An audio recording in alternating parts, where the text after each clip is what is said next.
பெரும் மதிப்பிற்குரிய பிரேமலதா விஜயகாந்த் அவர்களுக்கு வணக்கம். புரட்சித் தலைவர் எம்ஜிஆர் இறந்த பொழுது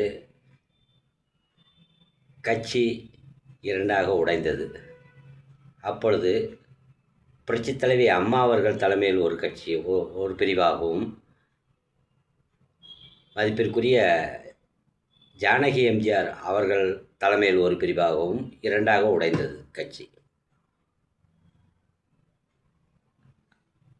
தேர்தலில் ஜானகி எம்ஜிஆர் அவர்கள் திமுகவோடு கூட்டணி அமைத்தார்கள். புரட்சித் தலைவி அம்மா அவர்கள் மற்ற கட்சிகளோடு கூட்டணி அமைத்து போட்டியிட்டார்கள். போட்டியிட்டு எதிர்க்கட்சி தலைவியாக வரும் அளவிற்கு வென்று காட்டினார்கள். மதிப்பிற்குரிய ஜானகி எம்ஜிஆர் அவர்களுக்கு முக்கியமான தலைவர்கள் எல்லாம் கட்சியில் இரண்டாம் கட்ட தலைவர்களால் ஜானகி அணியில் இருந்தார்கள். ஆனால் அடிப்படை தொண்டர்கள் மட்டுமே மாண்புமிகு புரட்சித் தலைவி அம்மா அவர்கள் பின்னால் நின்றார்கள். ஆனால் புரட்சித் தலைவி அம்மா அவர்கள்தான் எதிர்க்கட்சி தலைவியாக வரும் அளவிற்கு வெற்றி பெற்றார்கள். ஜானகி எம்ஜிஆர் அவர்கள் எம்ஜிஆருடைய மனைவி என்பதற்காக அவர்களோடு சேர்ந்தவர்கள் அனைவரும் தோல்வியைத்தான் தழுவினார்கள். ஆகவே அதுபோல மதிப்பிற்குரிய கேப்டன் விஜயகாந்த் அவர்கள் இருந்தவரை அதனுடைய கட்சியினுடைய மதிப்பு 80% இருந்தது. ஆனால் கேப்டன் விஜயகாந்த் இறந்த பிறகு அந்த கட்சியினுடைய மதிப்பு 10% குறைந்தது. விஜயகாந்துக்காக ஓட்டளித்தவர்கள் தான் ஜாஸ்தி. பிரேமலதா அவர்களுக்காகவும், சுதீஷ் அவர்களுக்காகவும் மற்றும் விஜயகாந்தனுடைய மகன்கள் அவர்களுக்காகவும் கட்சி வளரவில்லை. ஆகவே உங்களுடைய கட்சியினுடைய மதிப்பு உங்களுக்கு தெரிந்திருக்க வேண்டும். முதலில்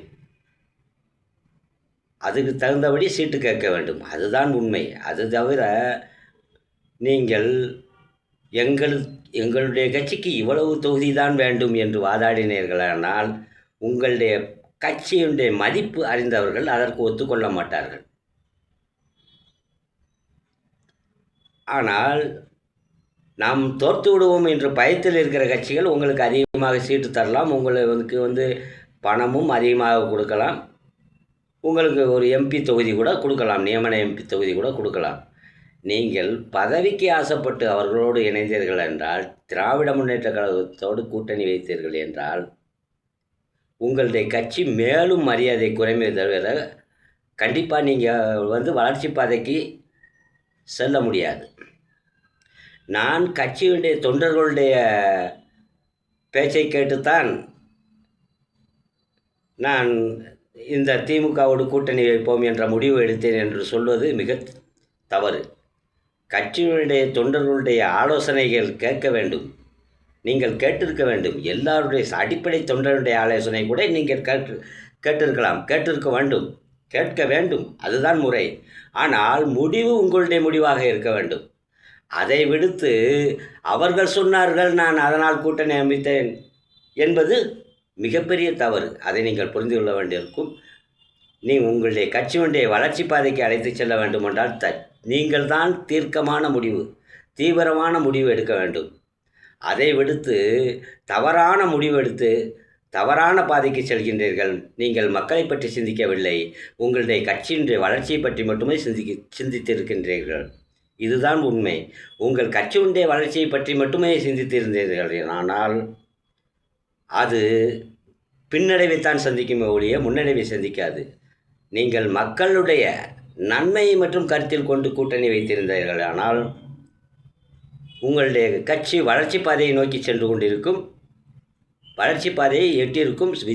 நீங்கள் விஜயகாந்த் 80% மரியாதை வைத்திருந்தார்களோ அதே மரியாதையை நீங்கள் கொண்டு வர முயற்சிக்க வேண்டுமே ஒழிய அதை குறைக்க முயற்சிக்கக்கூடாது.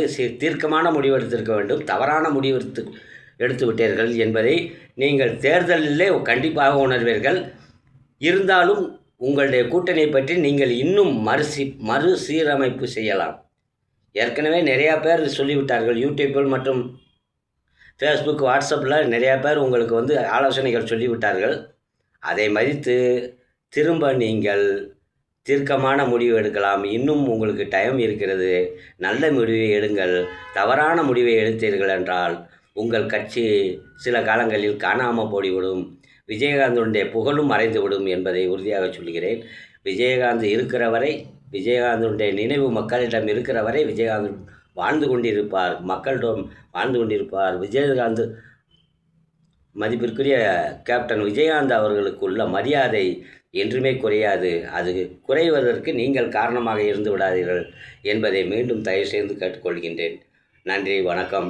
மேலும் புரட்சித் தலைவர் எம்ஜிஆர் வந்து கட்சியை புரட்சித் தலைவர் எம்ஜிஆர் ஆரம்பிக்கவில்லை. கட்சியை திமுக வந்து புரட்சித் தலைவர் எம்ஜிஆரை கட்சியை விட்டு நீக்கியவுடன் தொண்டர்கள் மதிப்பிற்குரிய தீவிரமான தொண்டர்கள் வத்தலக்குண்டு ஆறுமுகம், பூலாவுண்ணி சுகுமாரன் அவர்களுடைய இறப்பு, அவர்களுடைய இரத்தத்திலே அவங்களுடைய இரத்தத்தை அவர்கள் சிந்திய இரத்தத்தால் மிகவும் மனவேதனை அடைந்த புரட்சித் தலைவர் எம்ஜிஆர் கட்சியை ஆரம்பிக்கிறேன் என்று சொன்னார்.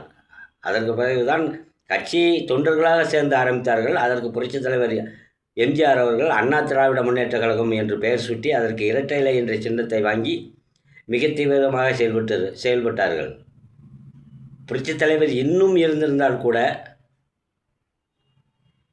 புரட்சித் தலைவர் தான் ஆட்சி கட்டிலில் இருப்பார். அவ்வளவு திறமையான ஆட்சியை கொண்டு வந்தார். அதேபோல் தான் விஜயகாந்த் அவர்கள் இன்றும் கேப்டன் விஜயகாந்த் அவர்கள் இன்று உயிரோடு இருந்திருந்தார் என்றால் கண்டிப்பாக இன்றைய சூழ்நிலையில் முதலமைச்சர் அவர்தான். அதில் மாற்று கருத்து எதுவுமே கிடையாது. இன்று வரை மதிப்பிற்குரிய கேப்டன் அவர்கள் உயிரோடு இருந்திருந்தார்கள் என்றால் கேப்டன் விஜயகாந்த் அவர்கள் தான் முதலமைச்சர். அதில் எந்த விதமான மாற்றமும் கிடையாது. அவர் இறந்து விட்டார். அது வந்து மக்களுக்கு வந்து தமிழக மக்களுக்கு மிக பேரிழப்பு. கேப்டன் விஜயகாந்த் அவர்கள் இறந்தது தமிழக மக்களுக்கும் தமிழர்களுக்கும் மிகப்பெரிய இழப்பு. அந்த இழப்பை ஈடுகட்டுவதற்கு நீங்கள் தகுந்த நடவடிக்கை எடுக்க ஒழிய அந்த இழப்பை மேலும் இழப்புகளாக ஆக்குவதற்கு முயற்சி செய்யக்கூடாது என்பதை மிக தாழ்மையுடன் மதிப்பிற்குரிய பிரேமலதா விஜயகாந்த் அவர்களுக்கு என்னுடைய தாழ்மையான வேண்டுகோளை வைத்துக்கொள்கிறேன். இன்னும் நேரம் இருக்கின்றது. சிறந்த முடிவை எடுக்க வேண்டும். நீங்கள் எடுக்க வேண்டும். அவர்கள் எடுத்த முடிவு என்று சொல்லுவது சரி கிடையாது. கட்சியினுடைய பொதுச் செயலாளர் நீங்கள் தான்.